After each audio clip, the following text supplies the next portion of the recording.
Olá, tudo bem? Estamos chegando, linha de passe, 1 hora de duração, né? A gente não tem as 2 horas habituais, até porque não tem bola rolando no futebol brasileiro, mas já vamos projetar o que poderemos ter em 2023. Afinal de contas, nós temos novos técnicos. Vitor Pereira chegando ao Flamengo, Fernando Lázaro, o escolhido do Corinthians, Eduardo Cudê retornando ao futebol brasileiro, assumindo o Galo, e a gente vai trazer um pouco da perspectiva de cada um desses casos, né? Falaremos também do Corinthians, que se esforça para manter Yuri Alberto, mas para isso teria de ceder 2 de suas joias reveladas na base ao Zenit. Será que vale a pena? É tema também. Além, é claro, de Luizito Soares, se aproximando cada vez mais do Grêmio. É uma boa para o futebol brasileiro? É uma boa para o Grêmio? Sejam todos bem-vindos, estamos chegando, hoje é dia 26 de dezembro e o time está recheado, hein? Paulo Calçade, Jean Oddi, Vitor Birner e Mário Marra. Recheado é alguma relação com o peru, com o Natal, com quanto comemos no dia de ontem? Eu, particularmente, de sábado até hoje, frequentei 2 vezes as academias. Eu vi. Você me acompanha nas redes? Eu te acompanho, você é um acadêmico, né? Não, mas come, bebe e... Tá certo, vai gastar. Trabalha pra gastar. Não é como o Edu Menezes, né? Você não vê uma foto do Edu Menezes em academia de pé, ele está sempre sentado. É verdade. Nem isso. Isso que passa naqueles corretores e tal, que diminui o shape. Se quiser que entre nessa. Pois é. Efeito imediato? Em qual caso? Em quais casos? Essa é a questão. Quem pode se dar melhor depois dessas trocas de treinadores, olhando para os elencos, para as perspectivas, para as exigências, imaginando o início, tá? A gente não pode pensar em dezembro, mas o início de uma boa temporada. Galo, Flamengo, Corinthians. Mário Marra. Prazer estar com você, Paulo, Vitor, Calçade, Jean e fã de esportes. É que você mudou um pouquinho, você estava indo por um caminho, efeito imediato tal, e depois você fala assim, sem olhar para dezembro, olhando para agora, né, o imediato mesmo. O futebol brasileiro vai nos obrigar a entrar em contradição. Porque a gente daqui a pouco vai falar, mas isso não estava combinado, a diretoria vendeu aquele outro, vendeu aquele... Efeito imediato, Vitor Pereira. Porque ele tem um grupo maravilhoso para trabalhar. Ele já conhece o futebol brasileiro. Eu acho que ele vai ter que se explicar em algum momento e não pode demorar muito. Também porque surgiram informações para o grupo de jogadores do Flamengo, né, em relação a ele. Então, mas eu entendo também que essa relação ela é construída diariamente, então o que se não era bom, ele rapidamente com habilidade ele pode mudar, né, porque isso é no dia a dia. Mas o efeito imediato eu vejo o Vitor Pereira. Eduardo Cudê falou que gosta de jogar no 4-1-3-2. No elenco do Atlético, ele tem sobra. Muito. 4. Não, 4 ele não tem tanto. Ele não tem um lateral direito reserva, ele tem poucos zagueiros. E daqui a pouco volta o Arana no meio do ano, então ele tem lateral esquerdo com alguma tranquilidade. O 1, o 3 e o 2, tá fácil. Ele consegue arrumar. E o Fernando Lázaro é uma grande dúvida, né? O que ele vai fazer com a relação dele do dia a dia com os jogadores e que o Corinthians vai oferecer a ele. Potencial, ele tem. Já acabei minha participação no programa, posso sair? Não. Fica aí, por favor. Estejam nas conversas, fica aí que meus caros. Eu vou contrapor o senhor. Sintam-se à vontade. A casa é de vocês. Eu acho até que se eu tivesse que responder efeito imediato de um treinador, quem pode fazer mais, eu responderia diferente do Marra. Opa! Por quê? Não, mas por quê? Porque eu acho que assim, o Flamengo, por mais que eu ache que o VP ele pode ser ótimo, né? E ele pode fazer um grande trabalho com o elenco do nível que tem. Eu acho que quem estava carecendo mais de um bom trabalho de treinador, mais do que o Flamengo, era o Atlético. Então, olhando para assim, o impacto que o técnico pode fazer em cada clube, pelo menos num primeiro momento, eu acho que o Atlético é quem estava muito aquém daquilo que podia entregar, né? O Atlético foi a grande decepção da temporada no futebol brasileiro. O Flamengo, bem ou mal, a gente vai dizer, o VP vai fazer muito impacto na chegada dele agora que ele chegar. Mas nós estamos falando do time que foi campeão da Libertadores, que foi campeão da Copa do Brasil. Então, eu não consigo ver a necessidade desse impacto acima de tudo. Eu acho que no Atlético a tendência é que com um novo treinador, um treinador competente, um treinador comprovadamente bom e com conhecimento até do futebol brasileiro, eu diria que essa chegada de treinador no primeiro momento é a que vai fazer mais efeito. No caso do Corinthians, como disse o Marra, é uma incógnita. Então também acho difícil a gente afirmar aqui que é no Corinthians que a mudança de técnico vai ter um impacto imediato. Eu acho que o impacto imediato ele seria mais normal no Atlético, porque era o time que estava disparado aquém daquilo que poderia entregar na temporada e aí tinha muita responsabilidade do treinador. A régua do Flamengo está mais alta, né? Porque é um time bicampeão, né? Que conquistou dois títulos importantíssimos. Boa noite, Paulo. Boa noite, companheiros. Para você que nos assiste. Mas tem um porém aí, né? O porém o Vitor Pereira, ele tem 2 exemplos para observar. Tem um exemplo que deu errado com patriota dele, Paulo Souza. Porque a conversa aqui, nesse momento, no ano passado, era uma perspectiva positiva sobre o Paulo Souza. Então ele tem esse exemplo aqui, não deu certo. Tem daquele cara que chegou e arrumou, que deu certo, o Flamengo ganhou títulos, mas o Flamengo não quis ficar com o Dorival. Então ele vai, e tem o terceiro caminho, pode ser um terceiro caminho, que é o do Vitor Pereira, que eu acredito que ele vai buscar esse caminho, que é o dele, não ser cópia de nada. Você não pode ser cópia do trabalho ruim, e você também, se é do bom, se falar que está igual, talvez não seja bom para ele. Isso é exatamente o Dorival. Então, como ele vai escalar? Porque ele já fez críticas ao sistema do Flamengo, sim, bem suaves. Não quando achei enfrentava suaves, o Flamengo. Achei foram bem diretas. Bem diretas, né?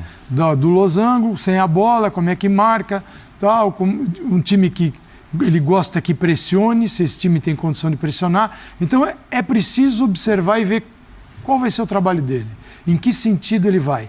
Que mudanças ele fará? Porque o torcedor do Flamengo tem um Flamengo padrão. Padrão pelo Dorival. Estava tudo errado, o Dorival chegou, conversou aqui, convenceu o Gabigol a fazer o que não queria fazer com nenhum outro treinador, convenceu o Gabigol, o Arrascaeta na posição Arrascaeta. Você tem o time do Flamengo e esse é um ponto. Na minha opinião, qualquer trabalho começa com o Arrascaeta centralizado. Depois você monta o time. Em volta dele. Se você falar, Arrascaeta, estou pensando você, já começa a ter problemas. Vamos ver, vamos esperar. Que ele é competente, o Flamengo percebeu, tanto que o contratou. Isso é uma percepção de quem está no mundo do futebol, ela é óbvia, não precisa se esforçar. Agora, Cudê inicia um trabalho, Fernando Lázaro inicia outro trabalho, cada um em condições diferentes, e tem aqueles 3 times que mantiveram o treinador. Palmeiras com o Abel, o Inter com o Mano Menezes e o Fluminense com o Fernando Diniz. Esses 3 não podem sofrer por mantê-los, eles têm uma vantagem. E eu acho, por exemplo, que o Flu está indo exatamente dentro, se fosse outro treinador a gente poderia discutir. Com o Fernando Diniz, acho que o Flu está indo bem dentro daquilo que o Fernando Diniz deseja, joga e pode fazer com alguns jogadores, como Keno, Jorge, por exemplo. Vai ser bacana acompanhar esse início de futebol brasileiro.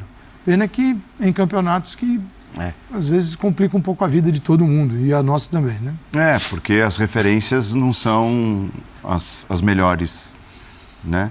Se os times vão enfrentar desafios como Libertadores, Copa do Brasil, Campeonato Brasileiro, você assistir um jogo do estadual, uma segunda rodada do estadual, às vezes num estádio não tão adequado, num gramado não tão adequado. Queria projetar o futuro da temporada. É difícil.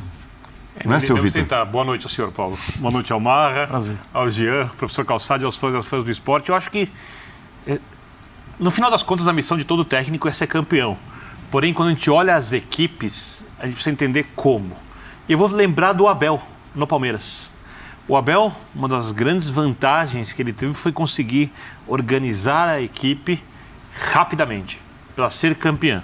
E desde então, desde quando ganhou a primeira Libertadores, ele vem mantendo a capacidade de evoluir com o time. Técnico e time vão crescendo juntos, vão fazendo cada vez mais coisas. Um jogo que era só reativo passa a ser um jogo de proposição também. Um time que marcava melhor, mais recuado, consegue fazer marcação alta também, marcação meia pressão também. Ou seja, é um trabalho longo, mas começou com acertos rápidos. Essa, para mim, é a primeira questão.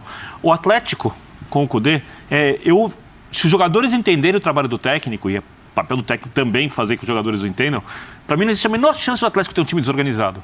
A menor.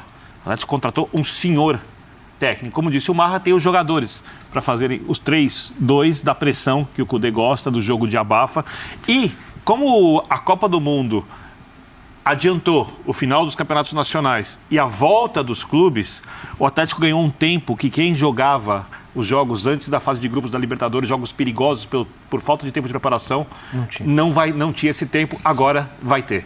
Trouxe um grande técnico, está reforçando o elenco com jogadores que têm a característica do técnico e tem uma tabela de Libertadores para chegar à fase de grupos não tão complicada, né? Acho que o segundo jogo é mais complicado. O segundo jogo tende a ser mais... confronto é mais complicado. Mas você pega o quê? Passável. Milionários.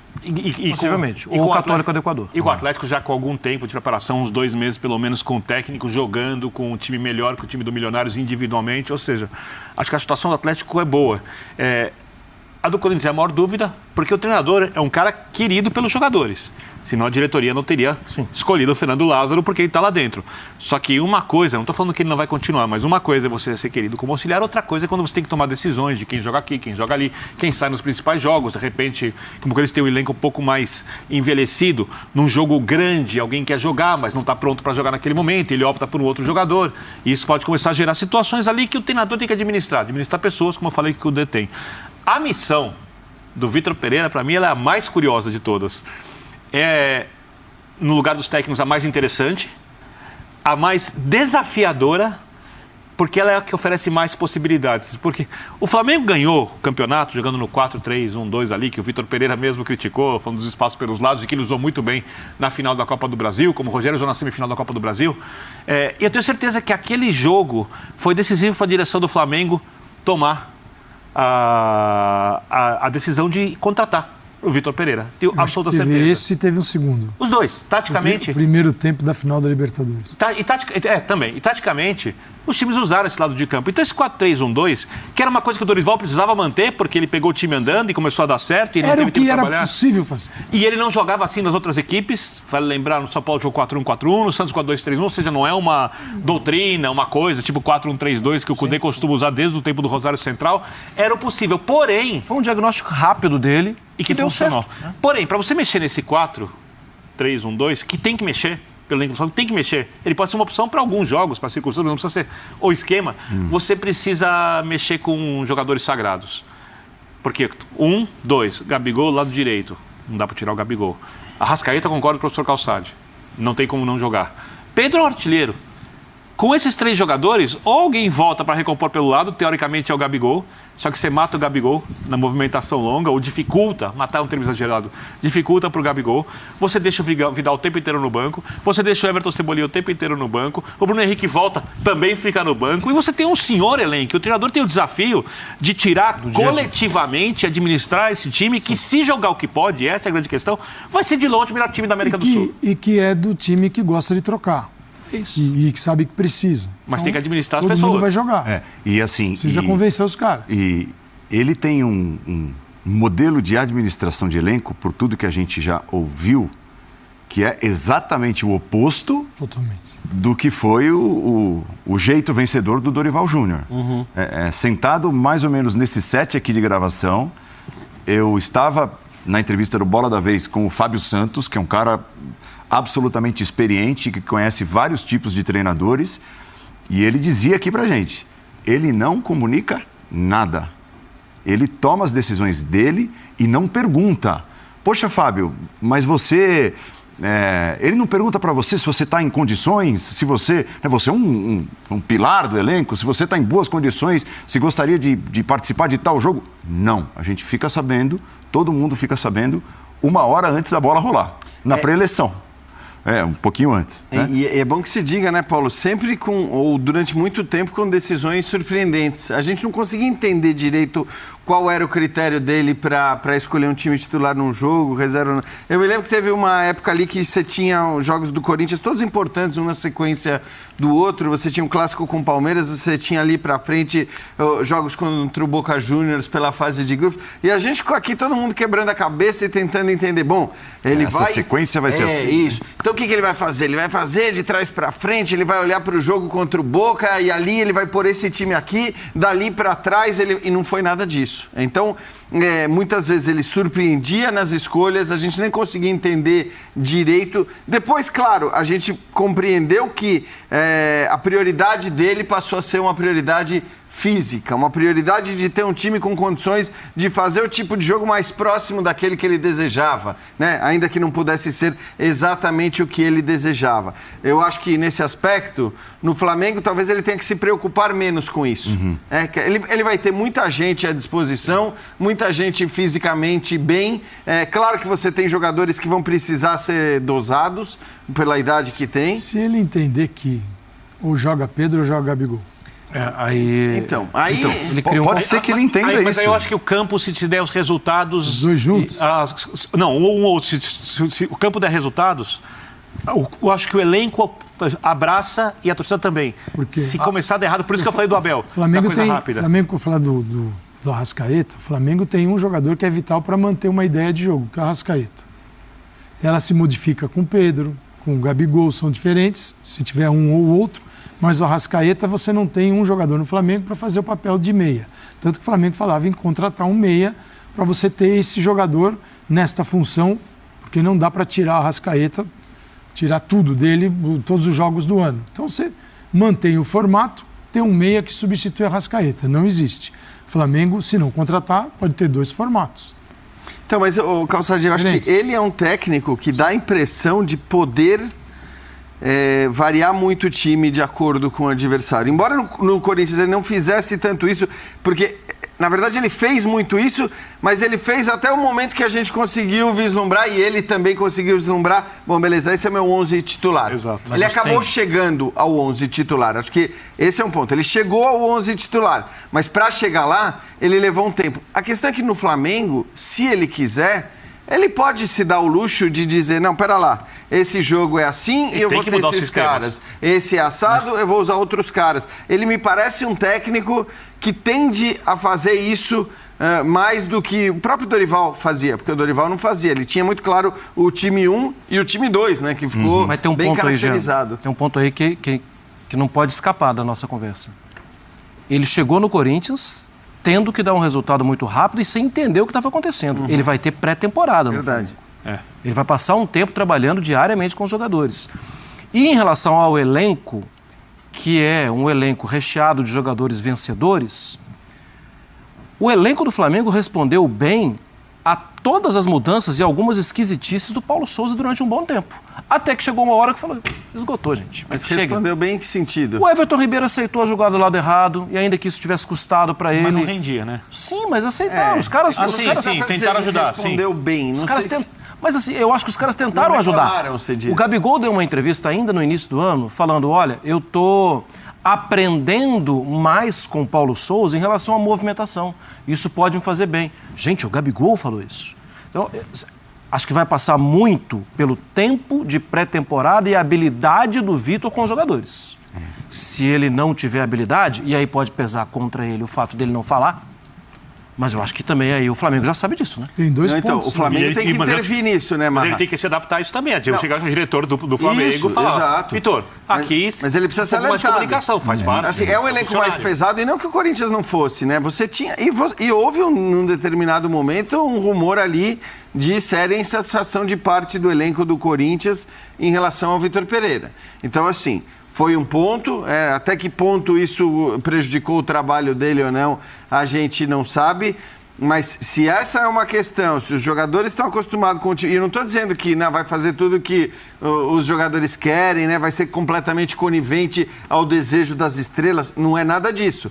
Mas, às vezes, é a boa e velha diplomacia. Isso. Não custa nada você ser mais político, você falar certas coisas. No Corinthians você não teve isso. Pelo menos. Até porque, o Corinthians não teve isso. Até porque ele tem um Mundial daqui a pouco. E se ele volta do Mundial campeão,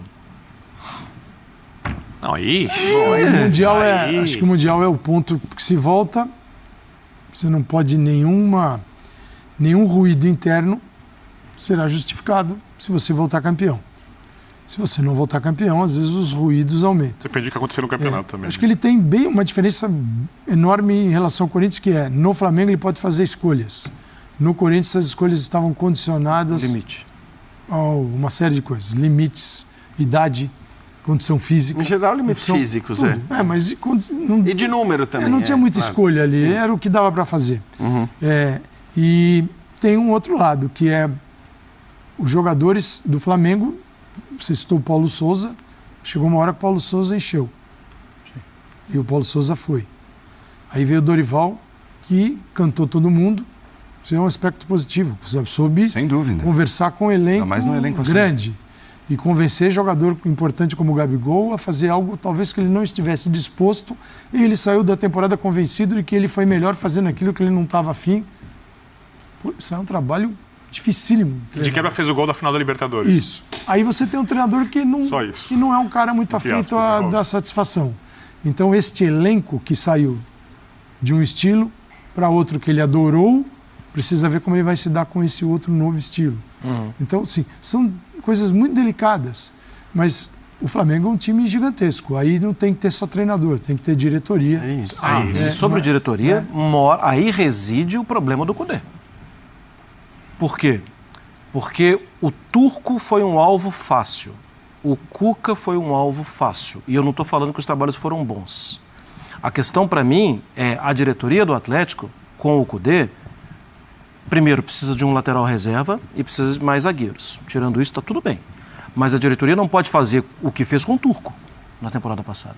Que no meio da temporada começa a jogar e tem um jogo decisivo contra o Emelec no Mineirão e você pegava a escalação, não tem reserva. É um da base que acabou de chegar e aquele outro ali. Quem é esse? É o cara crachá.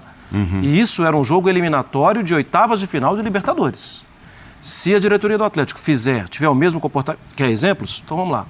Natan era reserva e saiu, não jogou, né? Obviamente. Johan, Tietê, Savarino.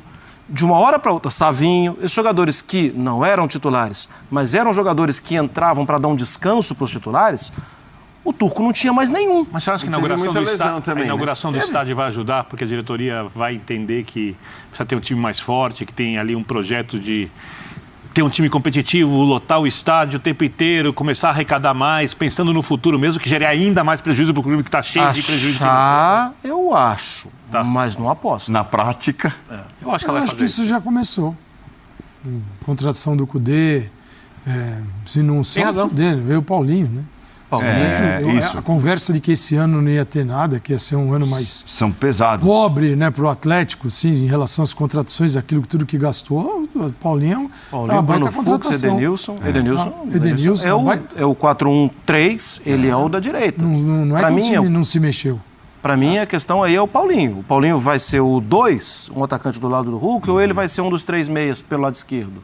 De qualquer jeito, tem Vargas, tem muita gente. Talvez Patrick. Que tem uma coisa que, assim, acho que as contratações agora, a gente vai discutir muito contratação, evidentemente, até o começo da temporada.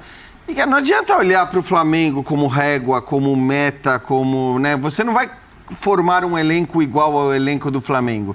Então, eu acho que a questão... E tudo bem, você pode até dizer, mas o Atlético é o segundo, então o Atlético pode almejar isso. Na verdade, a maior carência do Atlético é fazer o elenco atual jogar a bola que não jogou na temporada passada. Então, o maior ganho, por mais que ele possa contratar 1, 2, 3 bons jogadores, o que faltou ao Atlético não foi isso na última temporada. Acho que o que faltou foi jogar muito mais bola, porque foi, como eu disse, a grande decepção da temporada. Eu acho que a questão é quanto, né, cada elenco, cada clube agora vai apostar no treinador, na capacidade do treinador para criar times competitivos, o quanto o olhar do elenco, porque o elenco do Flamengo vai ser um elenco inalcançável. E acho que será um elenco inalcançável. Esquece, você não vai montar um elenco igual ao elenco do Flamengo. Mas muitas vezes no futebol, a Copa do Mundo está aí, inclusive, para comprovar isso, muitas vezes no futebol o elenco não é a coisa mais importante. Ela é importantíssima, vai estar sempre entre as 2, 3 mais importantes, mas dependendo dos outros aspectos, você consegue equilibrar ou até superar o adversário adversário com mais jogador. O Campeonato Brasileiro também é a prova disso, também né? O Palmeiras, é a prova com o elenco disso. mais enxuto, venceu Certamente. o Flamengo. É isso aí. E outros times. Falando até em contratações, pegando aqui o gancho do Jean, o Corinthians está perto de manter, né, o Yuri Alberto, que foi muito bem num primeiro recorte, num primeiro momento, como jogador do Corinthians, como jogador do clube, mas mantém definitivo, né? Está emprestado pelo Zenit. A negociação envolve 2 nomes jovens de jogadores saídos da base do Corinthians e que foram utilizados, principalmente um deles na temporada passada. Duqueiroz e Robert Renan, que é um zagueiro que foi ganhando espaço mais nos últimos meses, agora do ano de 2022. O Corinthians ficaria com o Yuri Alberto, mas cederia esses 2 caras, esses 2 jovens. O Robert Renan, para muitos, é uma joia, é um cara, assim, um zagueiro para ser desenvolvido e se tornar um dos grandes zagueiros do futebol brasileiro. Faz sentido o Corinthians... E não é a primeira vez, né? Nossa. Não é a primeira vez que acontece no Corinthians. Faz sentido a diretoria pensar assim? O problema desses negócios em que você, para arrumar um setor, uma posição, você desarruma as outras, sempre é discutível. A questão é, o Corinthians tem 55% do valor do Robert Renan, não tem 100%. E tem 90% do Duqueiroz. Então, se você tem uma proposta de 10 milhões de euros pelo Robert Renan, 500 são do Corinthians. Ele não vai ter todo o valor. Se é de 20, ele vai ter 11. Então, o Duqueiroz, eu acho que tem uma análise também do seguinte, né? Qual é a posição mais difícil de você encontrar um grande jogador hoje? Centroavante. Centroavante. Sim. Eu encontrei esse cara aqui. Então ele vai pegar metade do valor, esses 2 jogadores vão pagar metade, as informações que a gente tem. Não, é preciso ter informações finais ao final do negócio e oficiais, o que o Corinthians nem sempre faz, que é divulgar, deixar a coisa clara. Mas se ele conseguir ter um centroavante, um contrato por 5 anos, o zagueiro, que eu acho que é um excelente zagueiro, mas ele tem 55% do valor, ele pode repor. Um volante de características do Queiroz, você arranja. Ainda mais se o Maicon ficar, né? Que é um problema. Talvez não fique. Mas o Yuri Alberto é algo especial. Eu acho que o Corinthians está nessa. Se ele tiver 100%, passa 100% do Robert, 100% do Queiroz, e aí fica com 50% do Yuri Alberto, seria um negócio bom para a Rússia, né? Não bom para o Brasil, para o Corinthians. Mas como é tudo quebrado, é preciso ver exatamente ao final que negociação é essa, mas é mais uma daquelas que eu desarrumo a casa aqui para arrumar a casa ali. Mas acho que assim, dentro dessa desarrumação e das limitações do Corinthians, porque esse é um fato, o Corinthians não tem condição de ficar com todo mundo, contratar novos jogadores, fazer uma contratação de altíssimo nível, que é a contratação do Yuri Alberto. Esse é um jogador de interesse europeu. Então acho que assim, é preciso entender que o Corinthians não vai conseguir hoje fazer tudo o que gostaria de fazer. Ele precisa pôr a casa em ordem e tal, e isso está demorando. Mas eu acho que dentro das limitações e com essas possibilidades de escolha, eu acho um ótimo negócio. E acho um ótimo negócio. Primeiro porque o Yuri Alberto é um jogador, é bom lembrar, de 21 anos. Essencial. O cara é incrível. Uma realidade... É um jogador pronto. Ele é um jogador pronto, com 21 anos de idade, na posição, como disse o Birner, mais complicada para você encontrar um jogador hoje no futebol brasileiro. Mais valorizada também. Comprovadamente foi bem já na temporada que teve aqui, então não é aquele cara que vem e você tem a dúvida, porque você sempre tem dúvida, acho que sobre todo mundo. Então, nesse caso, ele já se mostrou útil, por mais que o Duqueiroz tenha feito uma boa temporada, não tem a menor comparação. O Corinthians tem outros jogadores para essa posição. O Robert Renan é um jogador que está despontando ainda e pode ir longe, como pode não ir, a gente não sabe. Então, acho que dentro das limitações que tem o Corinthians, ele faz um ótimo negócio, também porque nós estamos falando de um Yuri Alberto que volta ao Brasil não sei lá, da maneira que voltou, por exemplo, o Gabigol, vai para pegar o nome mais célebre, que é aquele cara que, e isso é ótimo pro Flamengo, porque eu sempre digo, você sabe que o Gabigol pode comer a bola do jeito que está comendo no futebol brasileiro há tantos anos, sul-americano, e não chega uma proposta legal para ele da Europa, porque os caras já olham desconfiados. Como chegou com o Hendrick. Exato. Agora, para o Corinthians e para a sua situação financeira, é melhor que seja como o Yuri Alberto e não como o Gabigol. Quer dizer, porque seria legal, claro, vou ficar com o Yuri Alberto pro resto da vida. Legal. O Flamengo talvez gostasse muito e gosta muito de que seja assim com o Gabigol, por exemplo, né? Com o Gerson, se o Gerson voltar e tudo mais. Os caras que não vão ter mais muito mercado na Europa. Pro Corinthians, não. É maravilhoso que esse cara, que voltou pelos motivos que voltou, não tem nada a ver com não ter dado certo, né? Teve a ver com a guerra. É maravilhoso que esse cara ainda possa ser, num determinado momento, dentro desses 5 anos, vendido por uma bala ainda maior e o Corinthians possa até, lá pra frente, fazer caixa com ele. Ele com uma temporada completa, vai mudar técnico de seleção brasileira, ele joga no Corinthians, vai fazer gol. Já imaginou a valorização? Se ele tem uma convocaçãozinha para a seleção brasileira. Assim, e é algo fora do padrão? Não. Tem perspectiva. O caminho é esse. Ele tem 21 anos. Você acha ele muito pior que o Pedro? Não, eu acho o Pedro mais pronto. Também acho. Mas eu acho que o Yuri Alberto tem um caminho aí. Talvez até a diferença de idade, né? O Pedro está com 23, 24, né? Acho que é 23, né? Mais experiente. Eu nem entendo como o Zenit vai fazer a troca. Por quê? Também. Para mensurar como eu acho um negócio bom para o Corinthians. Porque o Robert Renan, como disse o Jean, é muito promissor. E para o Corinthians, perfeito, tem 55% dos direitos do jogador. O que talvez até ajude a troca, porque provavelmente os donos do restante querem o jogador na Europa. Onde ele vai ser valorizado e na Rússia os jogadores se valorizam. E quando os russos não dificultam a venda, o que às vezes acontece, ele pode ir dali ir para outro mercado. Tem ainda os percentuais. O Corinthians pode... segurar alguma coisa? Pode, de cada um deles. Do Queiroz talvez mais fácil. Acho mais fácil o Zenit ter alguma coisa do Yuri Alberto. Mas... Porque o volume... Não, o Zenit... Por enquanto, as informações do Denise fica com 50%. Tá bom. Do Yuri Alberto. Aí passa a ter mais lógica. O Corinthians não pega o Yuri Alberto todinho.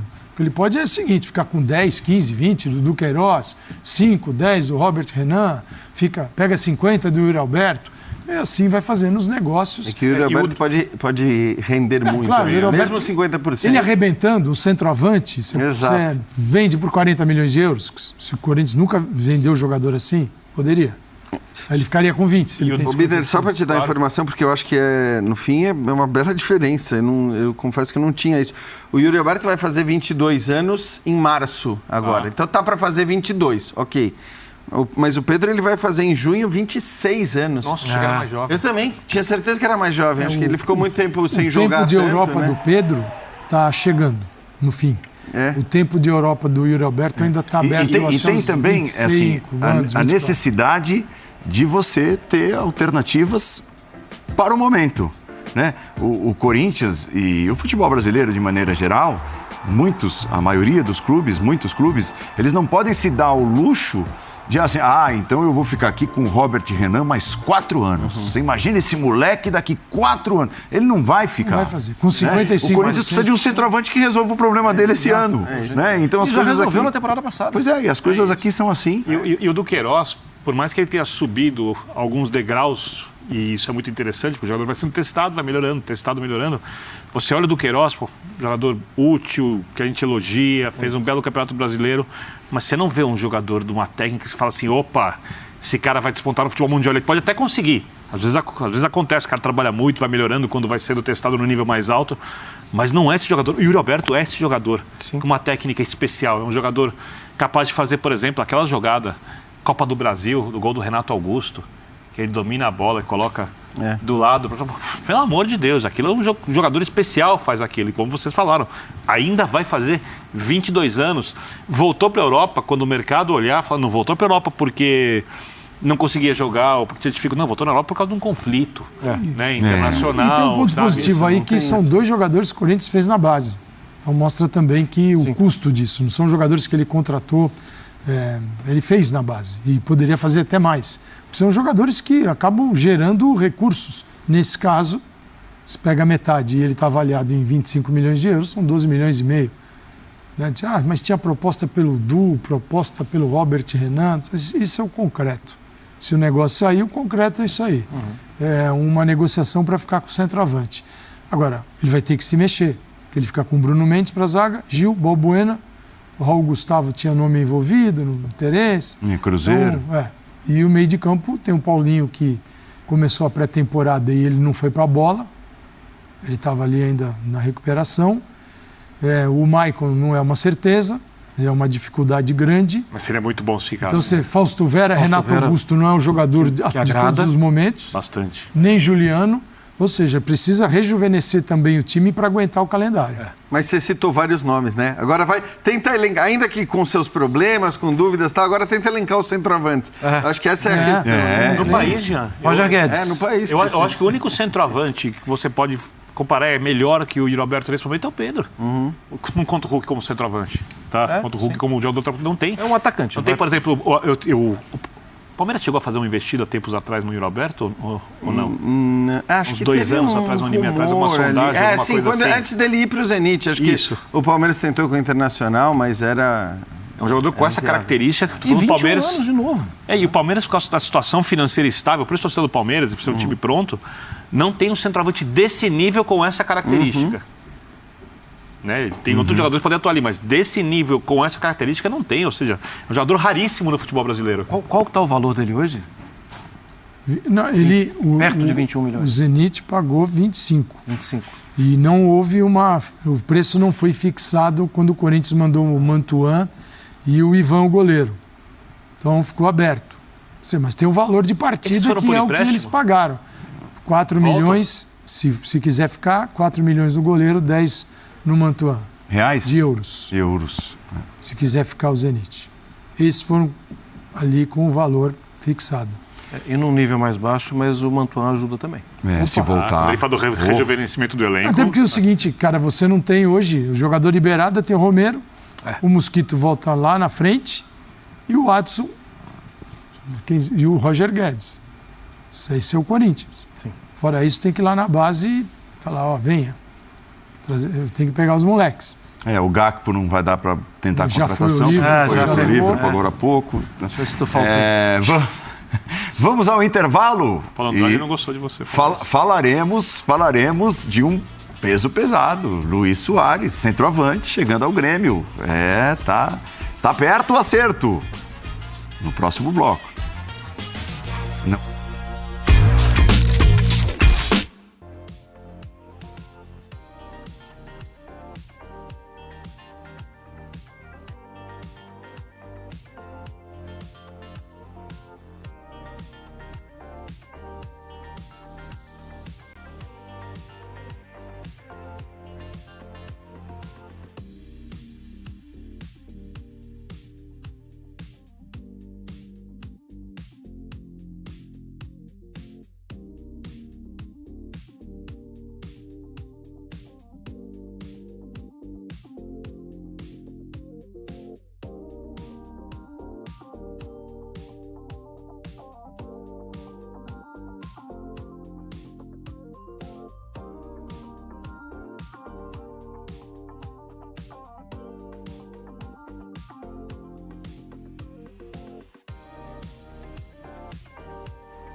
Ó, Luís Soares está perto de ser anunciado pelo Grêmio, está se acertando com o Grêmio.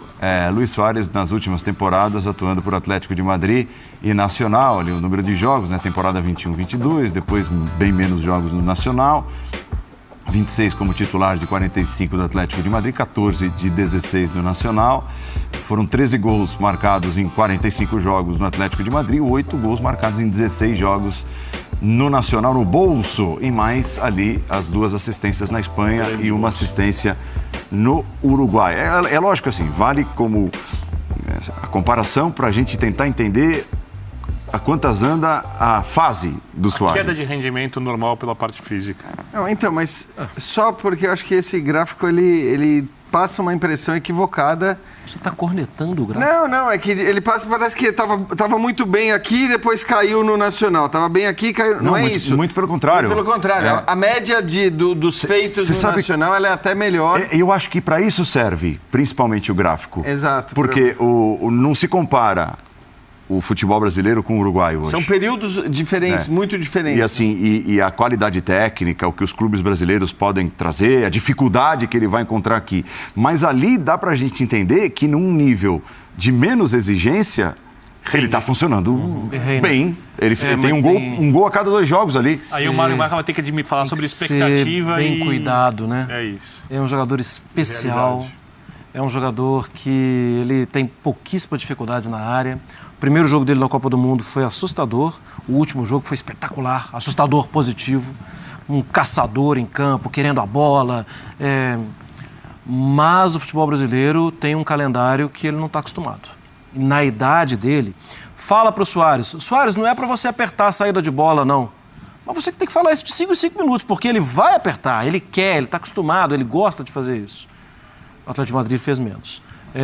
Mas no Grêmio, a vocação do Grêmio é de tentar jogar. Ele tem que ser preservado, Paulo. Pensa em um Campeonato Brasileiro de 38 rodadas, pensa em competições paralelas, 1 mês. Ele vai ter que jogar 5 jogos. Não dá para ele jogar os 10 do mês. Se você colocar o Soares para jogar os 10 jogos do mês de setembro, o Soares não rende em outubro. Então ele tem que ser preservado. Primeiro a gente está falando de uma lenda. A gente está falando de qualquer jogador. É muito bom ter um cara desse tamanho no futebol brasileiro. Ponto. Sim, Perfeito. um gigante. Como gosto de falar dos centroavantes estrangeiros nesse século, para mim é o 3º melhor. Perde para Cristiano Ronaldo e Henry. Melhor que Ibrahimovic, melhor que um monte de... Estou falando todos os centroavantes estrangeiros que jogaram nesse século, na minha maneira de ver. Eu sei que essa é uma boa discussão para outro momento. Nossa, assim. É mesmo? Para mim, sim. Eu adoro o futebol do Soares, desde o Liverpool. Eu adoro o futebol do Soares. Benzema, o próprio Ibrahimovic, para mim, tecnicamente, não de feitos, de tamanho, discordo, né? Mas o respeito. Tamanho, talvez o Soares maior, mas... Gosto da característica, gosto dessa coisa que o Marra falou, do querer sempre, gosto do jeito de jogar um pouco mais... sul-americano, né, que o Soares tem. Explosivo. No melhor dos sentidos. E então é esse personagem que veio pro futebol brasileiro. Dito isso, não dá para esperar desse personagem o que eu falei que ele fez em algum momento. Porém, acho que, se bem fisicamente, usado na medida certa, com um time que faça a bola chegar para ele no local correto, ele é um jogador que vai dar boas coisas pro Grêmio. A questão é saber se o tamanho da expectativa que vai ser gerada a partir do momento que ele for apresentado vai ser administrada direito pela diretoria, pelo Renato, porque a torcida é passional e a torcida quer sempre o jogador em campo, quer sempre os grandes vestindo a sua camisa. Então a gente tem que ver como é que vai ser esse caso contratado, esse desenrolar da presença dele aqui. Mas que venha, o futebol brasileiro precisa dessas atrações, professor Calçade. Eu gosto e eu acho que a resposta é sim. Ele é o maior camisa 9, a maior história de um camisa 9 presente no Brasil. Tamanho. Não é, talvez, o maior camisa 9 hoje. Ele é o maior jogador de atividade na América do Sul hoje. Estou falando melhor, o maior. Ele, em 24 de janeiro, vai fazer 36 anos. Ele vai chegar aos 36 anos no futebol brasileiro. E não dá para jogar, como disse o Birner, nesse calendário até o final do ano, todos os jogos, 8 jogos por mês. Na hora que a gente tiver 8 jogos, vai ter que escolher os jogos para o Soares. Senão você arrebenta o cara com 36. Nem os de 20 consegue, imagina os de 36. Então é saber usar. Esse é um ponto. Eu acho que o Soares é o símbolo que o Grêmio buscou para a reconstrução de uma fase muito difícil, de segunda divisão. Um ano terrível na segunda divisão, não foi fácil. Então tem muito significado a vinda do Suárez, mas é preciso saber lidar com ele. Não é o Suárez que jogou com Neymar e Messi no Barcelona, porque ele é outro. Se fosse aquele, estava lindo. E aquele sem Neymar e Messi também seria diferente no Grêmio. Você tem que ter um entorno. Um conjunto. Então não adianta o Grêmio falar, pô, o Suárez acabou aqui, não precisa de mais ninguém. Não, precisa de um monte de gente. Fala a assistência do Reinaldo, Né? professor. Precisa de um monte de gente. Senão, não vai durar muito tempo. Eu acho que assim, a certeza que a gente tem do Suárez, a única certeza que é possível ter em relação ao Suárez, para mim, é o que ele gera com a chegada dele, tudo que ele causa. E aí ele causa coisas muito positivas para o futebol brasileiro, mas para o Grêmio também, né? Seja de empolgação do torcedor, do quanto vai levar de torcida ao estádio, de sócio-torcedor, de camisa e tudo mais. E não quer dizer que vai se pagar com isso e tal, mas e tudo isso é muito legal. Isso é uma certeza, isso aí não cabe nenhuma discussão. Em relação ao campo, eu acho que qualquer um que tenha certeza é uma certeza baseada em poucas coisas.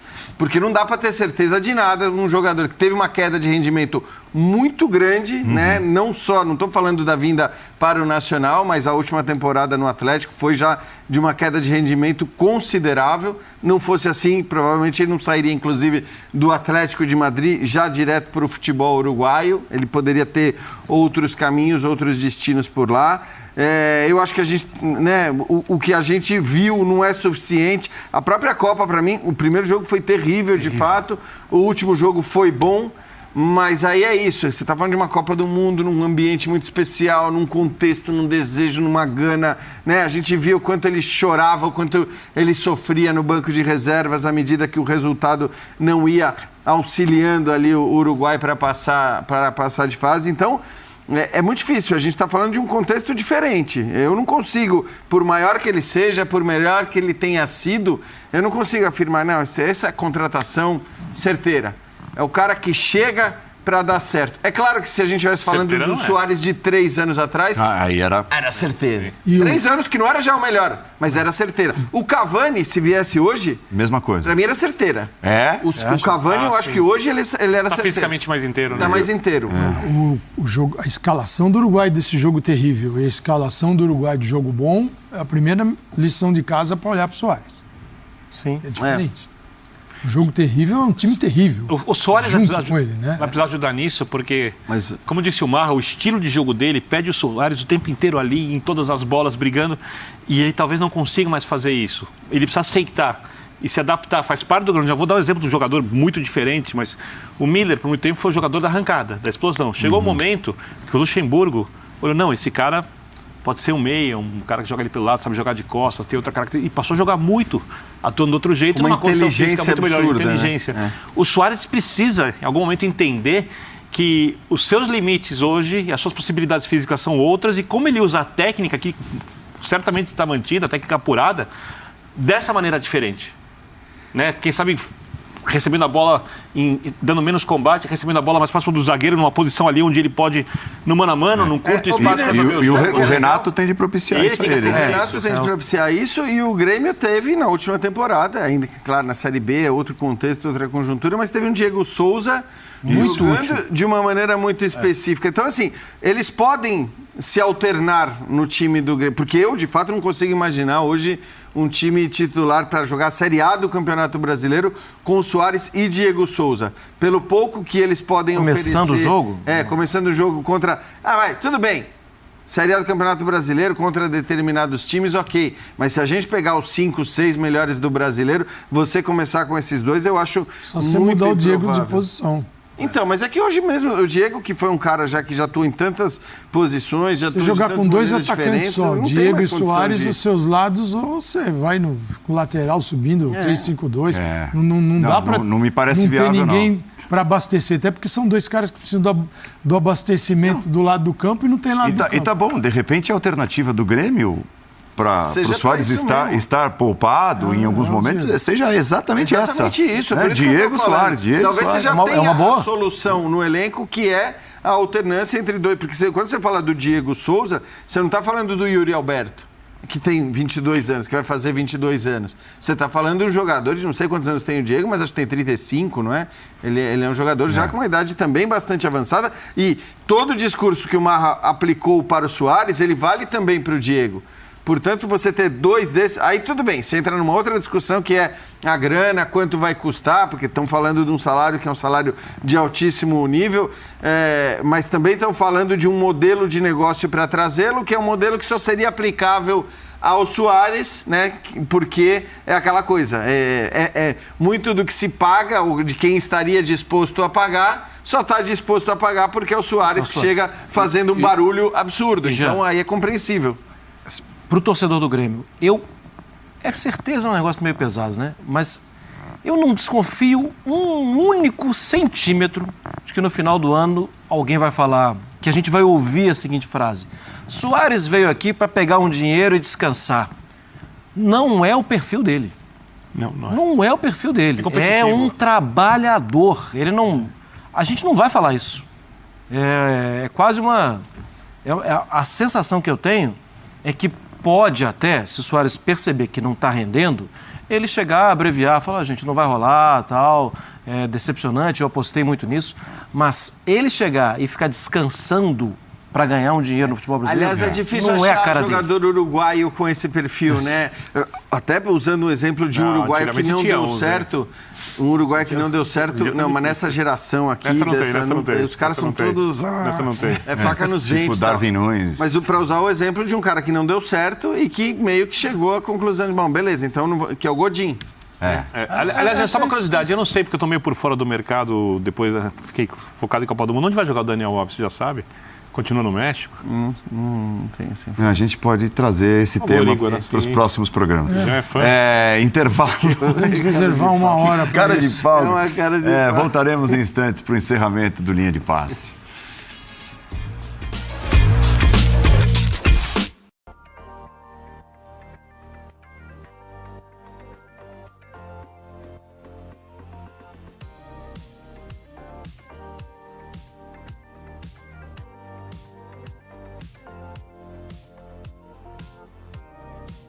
É isso aí, gente. Chegamos ao final de mais um Linha de Passe. Muito obrigado para todo mundo que acompanhou a gente. Muito obrigado para você que deixou o seu like. Muito obrigado para você que deixou a sua inscrição também. Tamo junto. A gente vai voltar com o programa ao vivo amanhã, 1h. Mas desde já, muito obrigado para todo mundo que acompanhou a gente aí hoje. Lembrando que daqui a pouco estou de volta pro intervalo aí, mas é só para se despedir, então a gente já fica por aqui para comentar um pouquinho dos assuntos com a galera e também se despedir aí, já preparando para amanhã. Amanhã tem 1h o Futebol 90 e depois mais tarde o ESPN-FC. Hoje a gente tentou fazer o ESPN-FC, mas a internet estava muito ruim e não foi possível, então a gente fez aqui o Linha de Passe pra galera que gosta de acompanhar com a gente.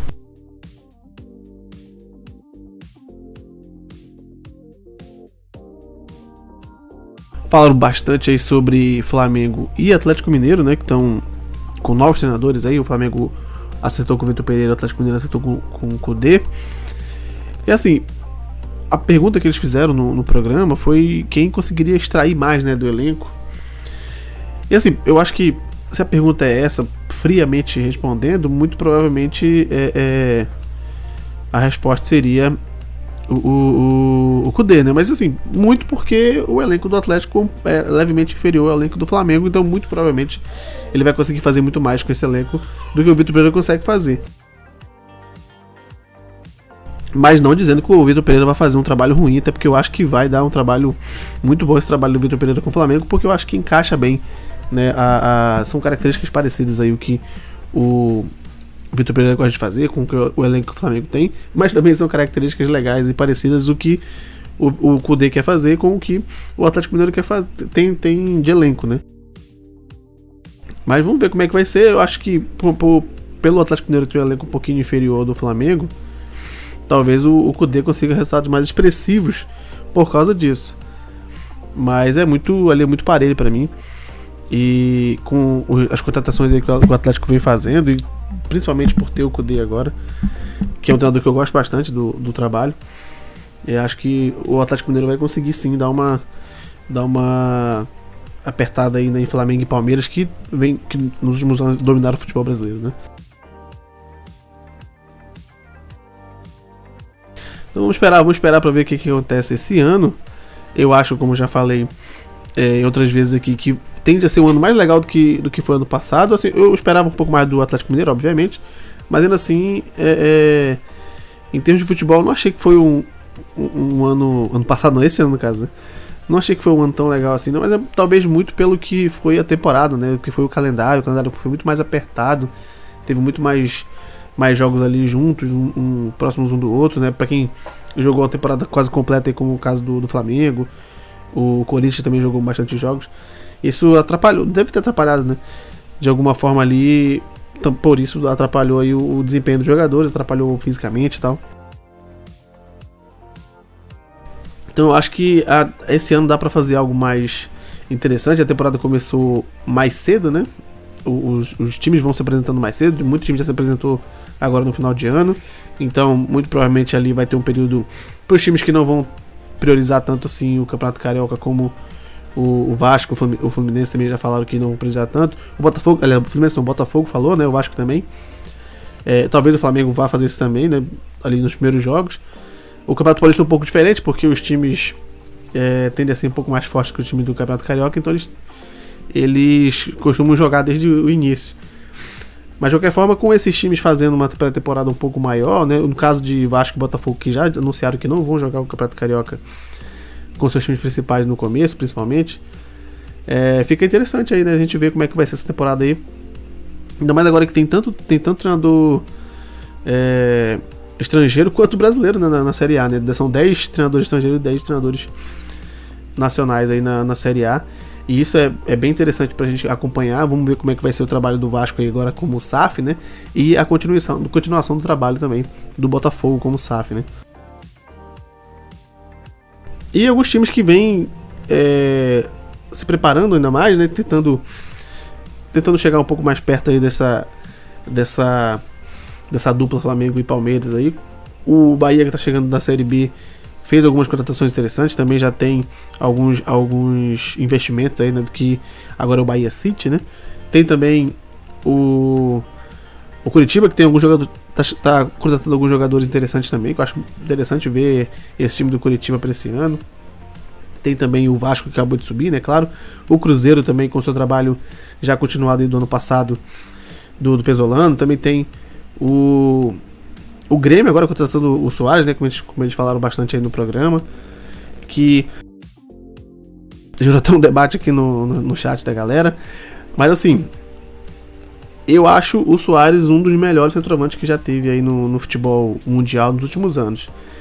Na minha opinião, claro, né, um top 5 aí de centroavantes que ele fez, mais que ele tenha feito muito mais na época que tinha mais jogadores bons do lado dele, obviamente. É só pegar a passagem dele pelo Liverpool e a gente ver o tanto que ele jogou bola, né? E antes disso até, né, jogando na Holanda, jogava muito bem já nessa época. Então, assim, não tem muito o que falar do Soares não, e tudo que o Soares representou aí para esse time do Uruguai nos últimos anos, fazendo chegar até numa semifinal de Copa do Mundo, terceiro lugar de Copa do Mundo, né? Então é bem interessante a gente assistir para ver como é que vai ser esse ano do Grêmio. Assim, já falei outras vezes que eu acho que o problema do Grêmio vai ser o treinador, né? Porque não confio no trabalho do Renato Gaúcho, não gosto do trabalho dele. Então acho que esse deve ser o principal problema pro Grêmio esse ano. E talvez seja um problema pro próprio Soares mesmo, né? Como jogador. Mas vamos ver como é que se desenrola aí. Tem a chance grande dele ser se por acaso o Grêmio estiver funcionando direitinho, tem a chance grande dele ser um grande goleador aqui no Campeonato Brasileiro, que, convenhamos, é de um nível um pouco mais baixo do que alguns campeonatos que o próprio Soares já jogou, né? Mas é isso. Perguntar também quem é o mais promissor, né? Se o trabalho do Flamengo, o trabalho do Atlético Mineiro, o trabalho do Corinthians, não entendi muito bem porque colocaram o trabalho do Corinthians nessa mesma página, porque assim, a gente não sabe como é que vai ser o Fernando Lázaro treinando, né? A gente não sabe o que vai acontecer, a gente não tem muita ideia de como vai ser esse trabalho aí, então só tem como prospectar um pouco do que vai ser quando começar de fato, né? e a gente vê como é que ele joga e tudo mais, todas as ideias dele. Mas por enquanto dá pra gente imaginar como é que vai ser o Vitor Pereira e dá pra imaginar como é que vai ser o Kudê, que são dois treinadores já testados aqui no Brasil e já aprovados aí, né? E eu estou particularmente ansioso para ver esses dois trabalhos, porque acho que combinam muito com os elencos que tem, né? As ideias dele combinam demais com os elencos que eles têm. Então vamos ver o que acontece aí para esse ano. Muito obrigado para quem acompanhou a gente aqui agora, muito obrigado para você que deixou o seu like, muito obrigado para você que deixou também o seu comentário no chat, que é muito importante. A gente fica muito contente aí com a participação de todos. Muito obrigado mesmo pelo like, foram 225 likes aí hoje, tamo junto. Um abraço aí pro Adriano, pro Nazo Europa, tamo junto, o Orlando também por aí, o Léo. Quem mais? O Super 187, o Henrique também tá por aí, muito obrigado pela presença. Quem mais? A Tatá, que sempre nos ajuda, muito obrigado, Tatá. O Adriano também por aí, muito obrigado pela presença de vocês todos. A gente vai ficando por aqui e volta amanhã, 1 da tarde, para fazer o Futebol 90. Amanhã é o horário normal do Futebol 90, começando 1, indo até as 3. Hoje teve o Boxing Day, né? Então eles diminuíram o programa. E aí a gente teve que fazer um programa bem mais curto, né? Foi de 1 hora só o programa, um pouquinho menos de 1 hora na verdade. Então a gente volta amanhã no horário normal para fazer o Futebol 90. A gente vai de 1. Deixa eu só dar uma olhada aqui só para ter certeza se vai ser esse horário mesmo, vai que muda alguma coisa. Não, é isso mesmo, o ESPN Futebol 90, 1 da tarde. Então quem quiser acompanhar com a gente, estaremos aqui ao vivo a partir de 1 da tarde. A gente vai até as... Deixa eu ver se tá certo, só pra falar o horário certinho pra galera, pra não ter erro. A gente vai de 1 até as 3, normal? Deixa eu ver. Até as 3 normal amanhã, então. Futebol 90 começando 1 e indo até as 3 horas da tarde, normal. E depois às 7 tem ESPN FC. Vai ter jogo do Campeonato Inglês, né? Então a gente vai começar às 7 da noite amanhã de novo o ESPN FC, que não deu pra gente fazer hoje, né? Infelizmente a gente não conseguiu fazer hoje, mas amanhã a gente tá aqui de volta pra fazer. Muito obrigado, Thiago. Eu já tava pra mudar já, Thiago. Só que eu não tive tempo de conseguir mudar ainda essa vinheta. Mas muito obrigado aí pelo aviso. Eu vou mudar sim. É porque eu não consegui tempo ainda pra fazer essa mudança. E aí leva um tempinho pra ajeitar. E eu tenho que mexer algumas coisas aqui ainda antes de fazer essa mudança. Mas muito obrigado aí pelo alerta aí, Thiago. Tamo junto. Um abraço pra você. Muito obrigado, gente. Vamos ficando por aqui. A gente volta amanhã, 1 da tarde. Mais uma vez com o Futebol 90, se Deus quiser. Tamo junto. Muito obrigado mesmo a todos. A gente vai... amanhã tem Futebol 90, também tem ESPN FC. Então já fica ligado aí se você quiser acompanhar com a gente. Uma boa noite pra todo mundo e um abraço.